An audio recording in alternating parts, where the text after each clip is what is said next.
Assalamualaikum warahmatullahi wabarakatuh. Perkenalkan, nama saya Taufikul Sholihin, NPM 10221244, kelas B S1 Akuntansi. Di sini saya akan memaparkan terkait materi dari pertemuan 1 sampai pertemuan 6.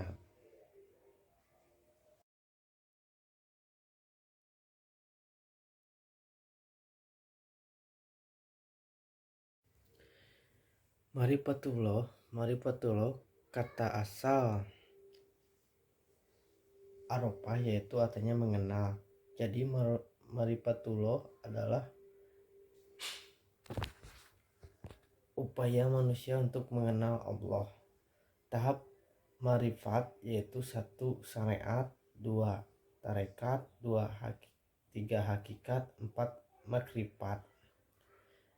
Syariat adalah secara harfiah, syariat berarti jalan yang lurus atau jalan yang seperti air terjun.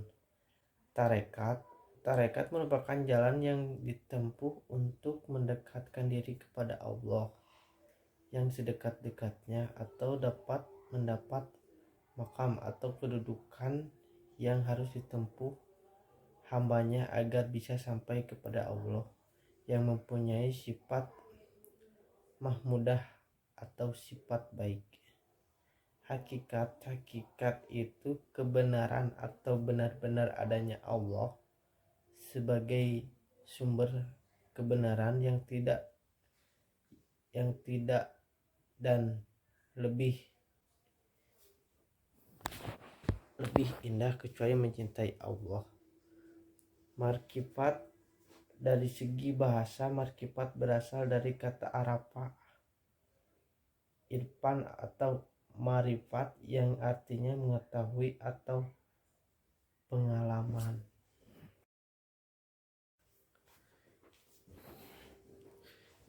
Ciri-ciri orang yang telah mencapai makrifat: 1. Mengejar banyak amalan semata-mata karena Allah. 2. Memenuhi janji kepada Allah dengan mengerjakan perintah-perintahnya. 3. Hati cepat menerima nasihat yang baik. 4. Amal soleh bertambah dari waktu ke waktu. Keuntungan menggunakan metode Islam yaitu 1. Tasdik, dalam arti yaitu membenarkan. Tasdik adalah membenarkan. Adapun yang dimaksud dengan bacaan tasdik dalam bacaan yang diucapkan selepas membaca kitab suci Al-Quran, menyebut bacaan tasdik dalam huruf Latin adalah sadaqallahul azim. 2. Menghasilkan iman. Metode pengenalan kepada Allah yang dibawa oleh Islam ini cukup efektif secara berurutan, sehingga menghasilkan keimanan yang sejati kepada Allah. Al-mawani fi marifatullah. Maradus syahwat, berkaitan dengan penyakit hati. 1. Nafsu. 2. Kesenangan serta perilaku yang tidak terpuji. Kedua, madhus subhat, berkaitan dengan akal dan logika, berbagai hal yang menimbulkan keraguan atau waras. Madrahus syahwat al-fiksu, kefasikan, artinya, dan janganlah kamu seperti orang-orang lupa kepada Allah, lalu Allah menjadikan mereka lupa kepada mereka sendiri. Mereka itu orang-orang yang fasik. Quran surat Al-Hasyr ayat 59 halaman 19. Al-kibru adalah kesombongan. Orang-orang yang memperdebatkan ayat-ayat Allah tanpa alasan sampai kepada mereka amat besar kemurkaan bagi mereka. Di sisi Allah, dia adalah seseorang yang beriman. Demikian Allah mengunci hati seseorang yang sombong dan sewenang-wenangnya. Dalam Quran Al-Mu'min ayat 40 halaman 35. Al-Julmu yaitu kejoliman. Kejoliman, dan siapa yang lebih jolim daripada orang yang telah diperingatkan dengan ayat-ayat Tuhan, kemudian ia berpaling daripadanya, sesungguhnya kami akan memberi pembalasan kepada orang-orang yang berdosa. Quran Surat As-Sajdah ayat 32 halaman 22. Al-Kibru atau kedustaan. Dalam hati mereka ada penyakit, lalu Allah menambahkan penyakit itu dan mereka mendapat azab yang pedih karena mereka berdusta. Surat Quran Al-Baqarah ayat 2 halaman 9. Katsaratul ma'asik, banyak melakukan perubahan maksiat atau dosa. Sekali-kali tidak demikian, sebenarnya apa yang selalu mereka usahakan itu menutupi hati mereka. Quran Surat Al-Mu'min ayat 83 halaman 14. Madhus subhat yaitu jahil. Kepunyaannya kunci-kunci perbendaharaan langit dan bumi. Dan orang-orang yang kafir terhadap ayat-ayat Allah, mereka itu orang-orang yang merugi. Quran Surat Az-Zumar ayat 63. Kedua, ragu-ragu. Dan senantiasa lah orang-orang kafir itu berada dalam keraguan-raguan terhadap Al-Quran, sehingga datang kepada mereka saat kematian dengan tiba-tiba atau datang kepada mereka azab hari kiamat. Terus menyimpang dikarenakan mereka melanggar janji. Kami kutuki mereka dan kami jadikan hati mereka keras membatu. Mereka suka merubah perkataan Allah dari tempat-tempatnya, dan mereka sengaja melupakan dari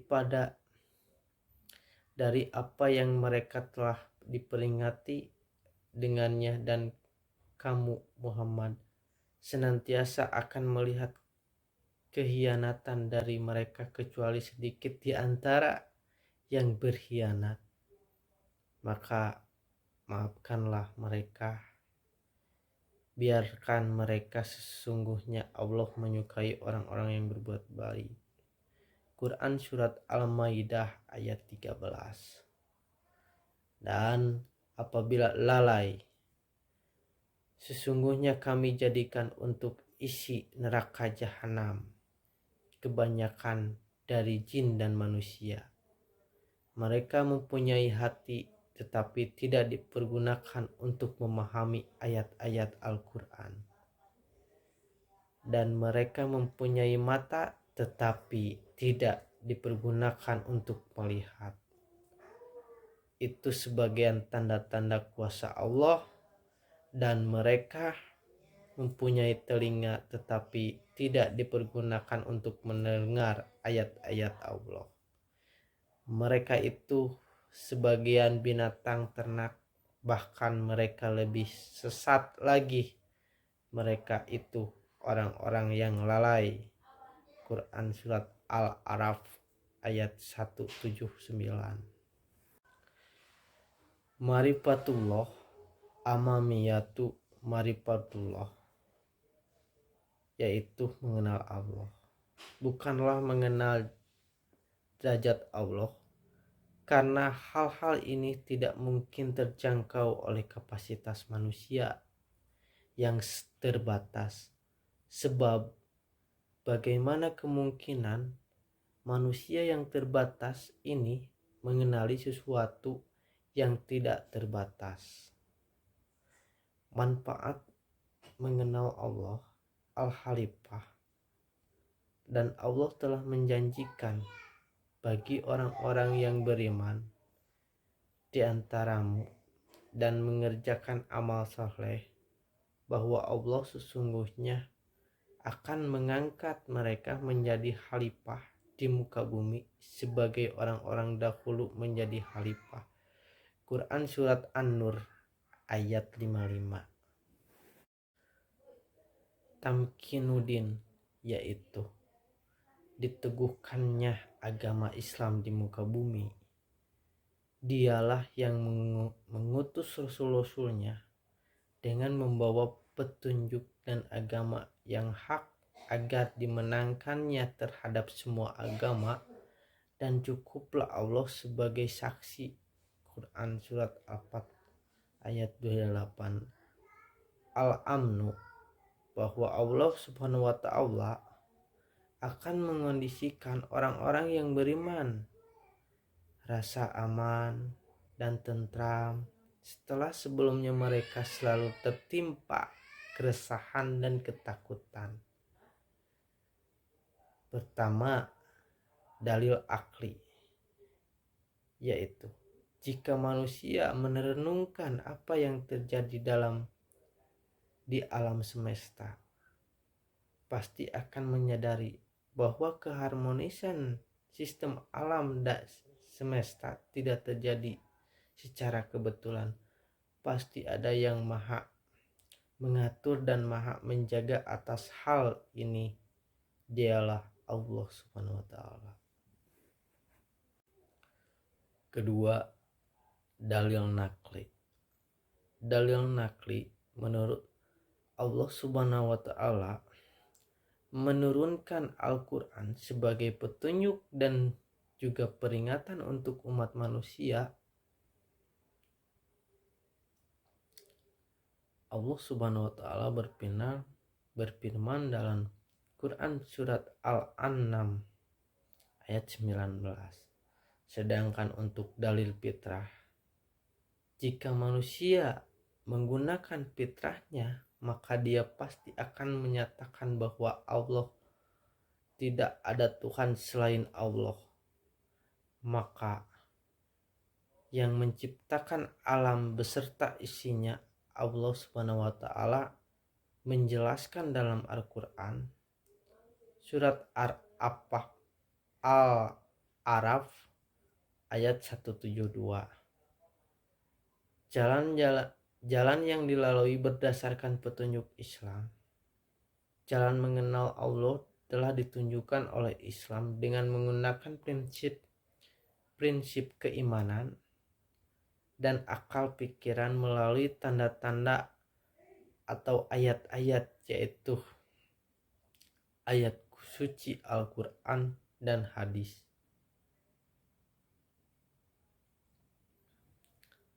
Ayat-ayat kauniyah alam semesta dan melalui mukjizat.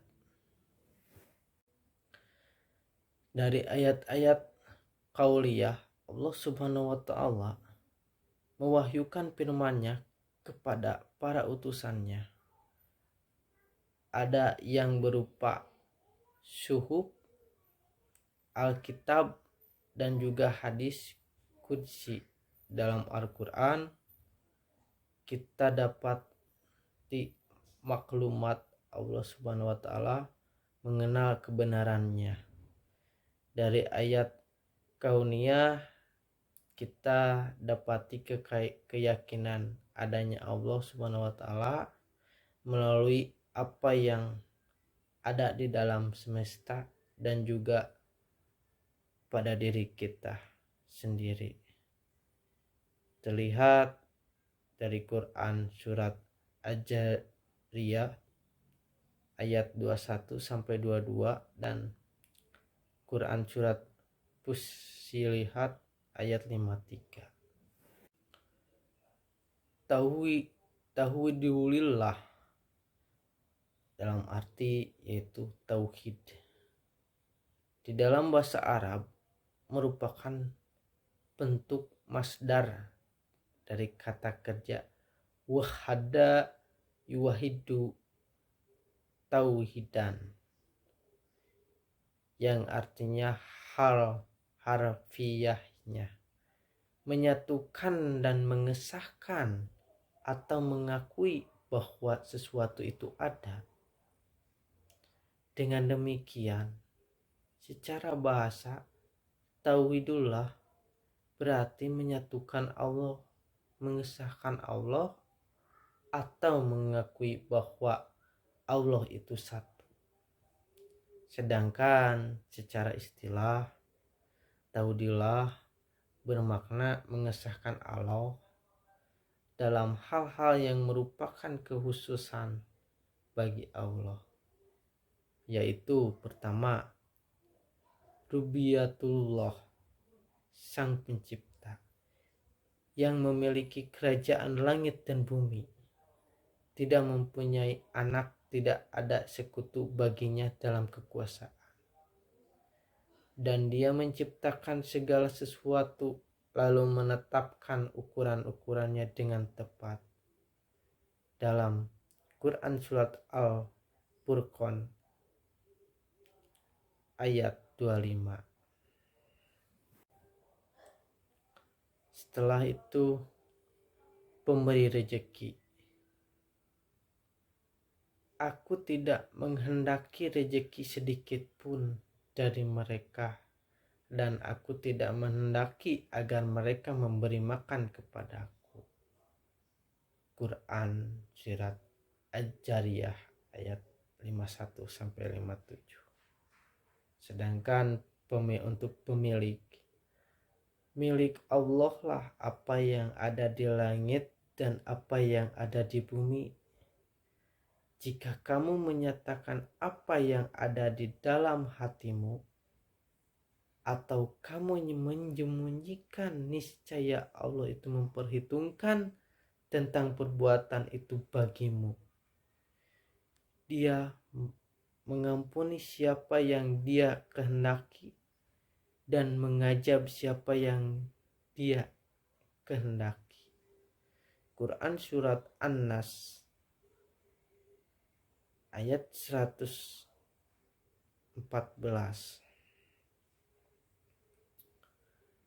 Raja,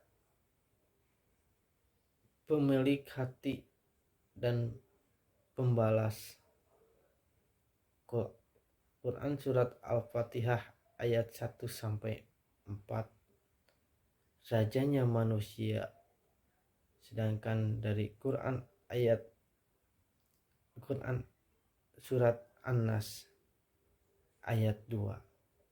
Begitu kita ketahui rajanya manusia. Kedua, mulkiyatullah, yaitu seorang pemimpin. Sesungguhnya pelindungku adalah Allah yang telah menurunkan kitab Al-Quran. Dia melindungi orang-orang yang saleh. Menurut Quran surat Al-A'raf ayat 7 sampai 196. Pembuat hukum, apa yang kamu sembah selain Dia hanyalah nama-nama yang kamu buat baik oleh kamu sendiri maupun oleh nenek moyangmu. Allah tidak akan menurunkan suatu keterangan pun tentang hal-hal nama-nama itu. Keputusan itu hanyalah milik Allah. Dia telah menciptakan agar kamu tidak menyembah selain Dia. Itulah agama yang lurus, tetapi kebanyakan manusia tidak mengetahui. Di dalam Quran surat Yusuf ayat 12 sampai 40.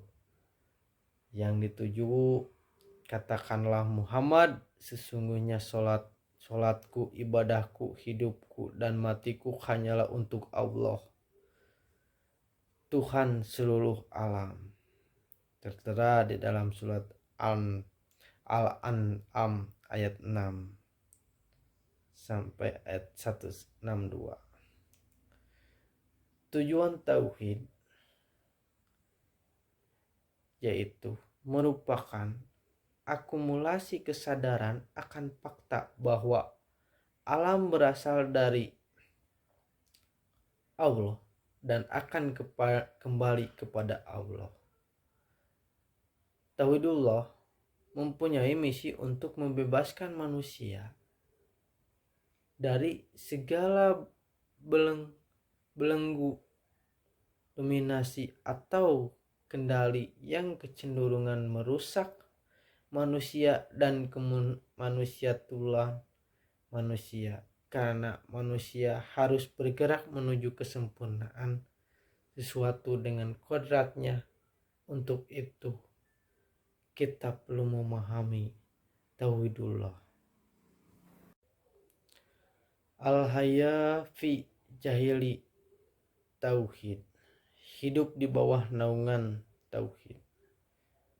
Kehidupan di bawah naungan tauhid merupakan kehidupan yang dilalui oleh generasi pertama di bawah bimbingan Rasulullah SAW, agar generasi ini dapat merasakan hidup di bawah naungan tauhid. Berbagaimana era kepemimpinan Rasulullah, maka harus kita pastikan bahwa kehidupan mereka harus berlandaskan tauhid yang benar sesuai dengan manhaj salafus halil, atau kesempurnaan Allah, derajat Allah, keberadaan, eksistensi Allah itu sendiri. Pengertian ini merupakan terjemahan dari kata derajat yang paling mendekati maksud yang benar-benar adalah eksistensi. Istilah itu dibuat untuk menunjukkan suatu yang ada, segala yang disebut derajat. Kedua, sifat Allah. Sifat wajib Allah SWT, sesuatu melekat pada diri sang pencipta. Memahami sifat tersebut membuat kita sebagai hamba merasakan lebih dekat kepadanya. Ketiga, nama-nama Allah. Nama-nama Allah yang menjelaskan sifat-sifat Allah Subhanahu wa ta'ala yang indah lagi baik, atau Asmaul Husna, ini tercantum di dalam kitab suci umat Islam, di dalam Al-Quran. Af'al, perbuatan Allah. Af'al, bahwa segala yang ada, yaitu alam semesta ini dan segala isinya termasuk manusia, adalah af'al atau perbuatan Allah Subhanahu wa ta'ala. Adapun bumi, langit, manusia, malaikat, jin, surga, neraka, dan yang merupakan af'al Allah. Macam-macam tauhid. Macam-macam tauhid termasuk ke dalam ilmu akidah. Hal ini bertujuan untuk membuka wawasan umat muslim tentang cara meningkatkan keimanan dalam beragama.